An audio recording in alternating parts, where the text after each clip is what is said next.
BodyBags, where horror lies. Hey, I'm Sam. I'm your Thursday guy for BodyBags. This week is Anchor Bay week, and the movie that I chose for this week is Dark Skies. Really good movie. Before I watched it, I was thinking either watch it all one piece or watch the first half tonight and the next half in the morning or whatever. But when the movie was all... Dude. There's a bug trying to get in here. I couldn't stop halfway. I had to keep going with it. It was one of the first times in a long time I was actually, like, not scared, but, like, I had that feeling inside. I was like, is this what getting scared is like? Because let me tell you what the movie's about.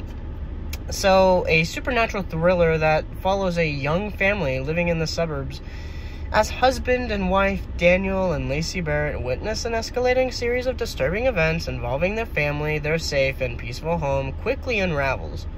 When it becomes clear that the Barrett family is being targeted by an unimaginable, terrifying, and deadly force, Daniel and Lacey take matters in their own hands to solve the mystery of what is after their family. And I really liked it. Now, the actors in it, not that they're nobodies probably, but I didn't recognize them from anything. But then again, J.K. Simmons was in the movie for like 5 minutes, or 10 minutes, so that was pretty cool.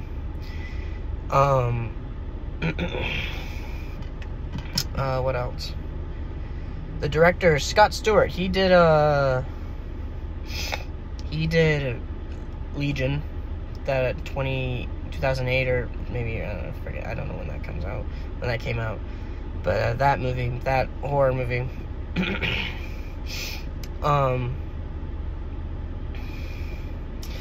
so this is the Anchor Bay release. Let me tell you what's on it. You got some alternate and deleted scenes, and you got a commentary with writer-director Scott Stewart, producer Jason Blum, executive producer Brian Kavanaugh Jones, and editor Peter Gavades.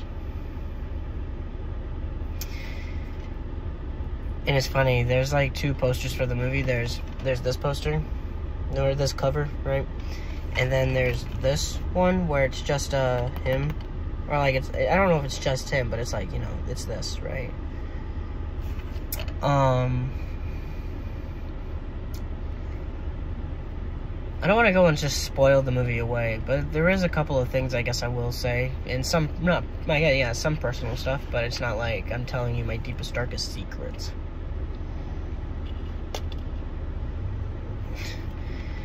So, some time ago, I used to live up in New York with my grandparents. Not really living with them. For a bit we did technically, but we would visit them here and there. And Grandpa doesn't really watch. He does not. My bad. I say doesn't really. Last that I've known him, does not watch horror movies. Just none. He doesn't watch horror movies.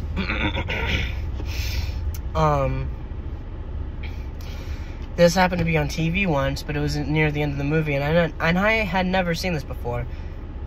Precursor to that, I remember seeing trailers and whatnot for when this first came out, or a little after, and I always thought that, hey, this would be a cool movie to go watch, but I just never had the time or the whatever to go watch it.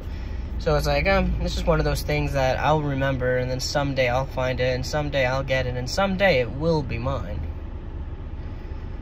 Now, right now, I didn't get it. My dad got it for me, but hey, thank you.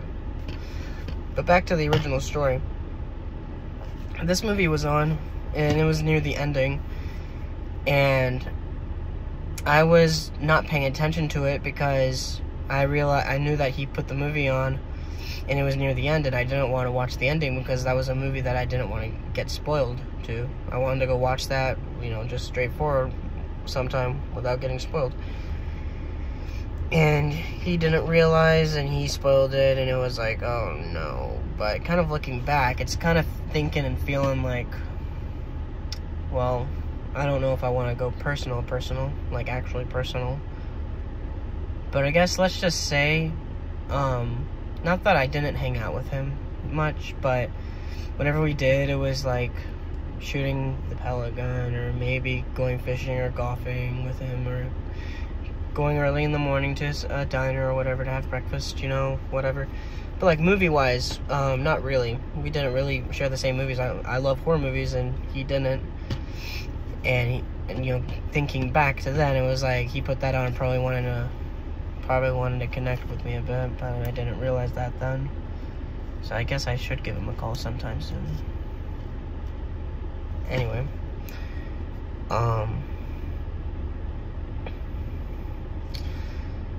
okay, so whenever you think of yeah, I'm done with talking about like the review. I'm now just gonna talk about the movie in general. So, you know, if you don't want to, you know, listen to the next however long, right?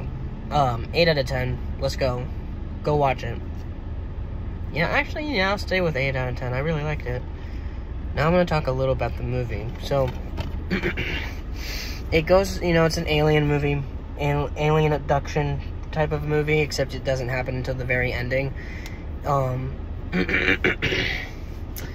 And J.K. Simmons, you know, he's in it for like 10 minutes. He's basically this kind of like guy that knows all about what's going on, and like he has a lot of the answers, but it's like he doesn't have all of them, right? So when they go to him, he's like, yeah, so they're the Greys, and you're kind of screwed. Kind of. Sorry. But I'm just thinking from, like, what I personally believe, right?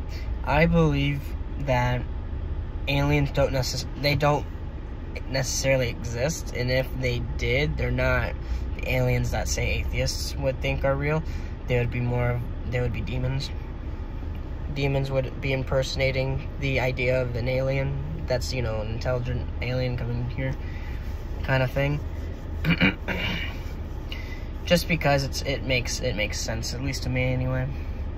But I was thinking how the movie kind of goes about, and it's like, it kind of goes, I guess let's just say the movie feels like a mix of Signs and Poltergeist. Because in Signs, it's like, the build-up is there being like, yeah, it's aliens. You don't know in the beginning, you know in the very end. Kind of the same thing here. They don't know what's going on until they go meet the guy, and once they meet the guy, there's like 30 minutes left of the movie.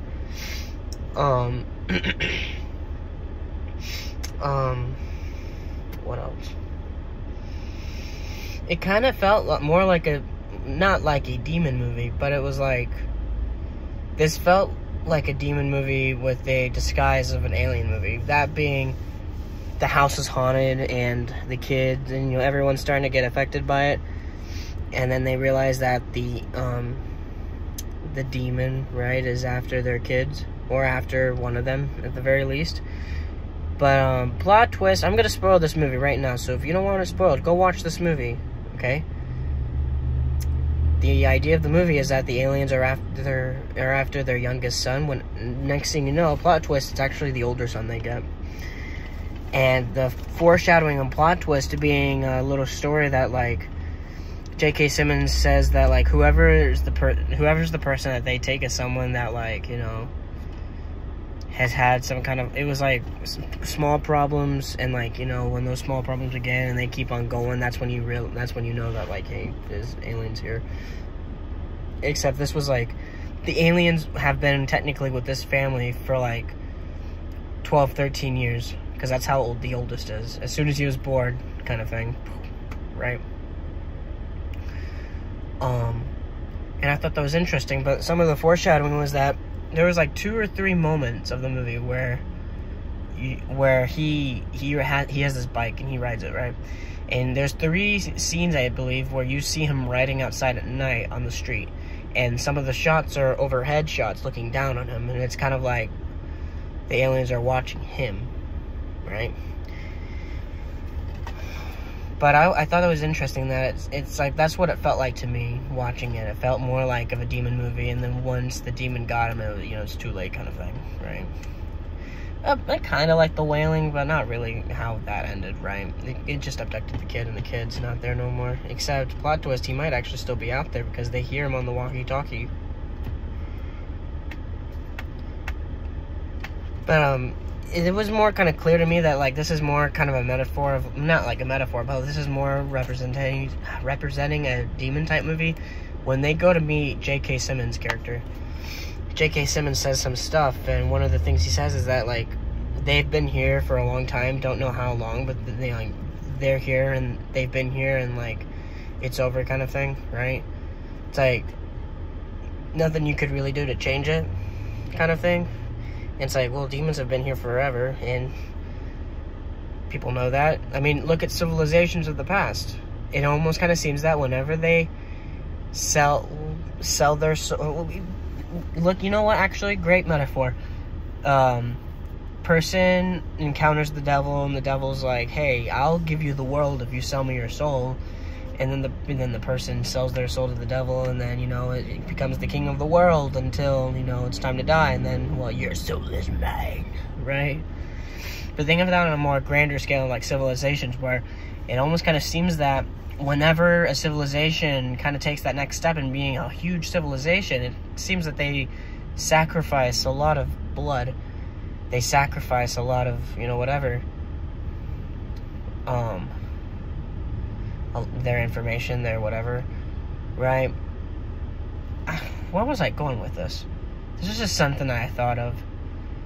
That being, you know, say the old Native Americans in, like, South America or whatever, they had those temples, and, you know, they did a lot of human sacrificing, and they also were, like, really huge, really, really phenomenal empires, kingdoms, whatever.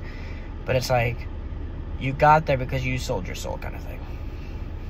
Or you sacrificed a lot of blood, you know. Not that that's what happened in the movie. I was just going with that because I thought that was a bit interesting. Yeah, I guess I was just going with the idea of, they've been here for a long time, and it's like, you know, they're just experimenting on us, kind of thing, blah, blah, blah. And it's like, kind of, it's not the same, but, you know, very similar. And that's what it felt like to me when it was all said and done.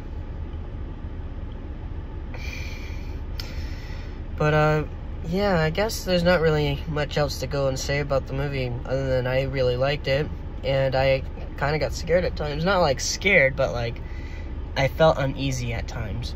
I guess that's a better way to put it. But, yeah. I'm Sam. I'm your third guy for BodyBags. I did Dark Skies for Anchor Bay Week, and I gave it an 8 out of 10. I'll see y'all next week. Goodbye.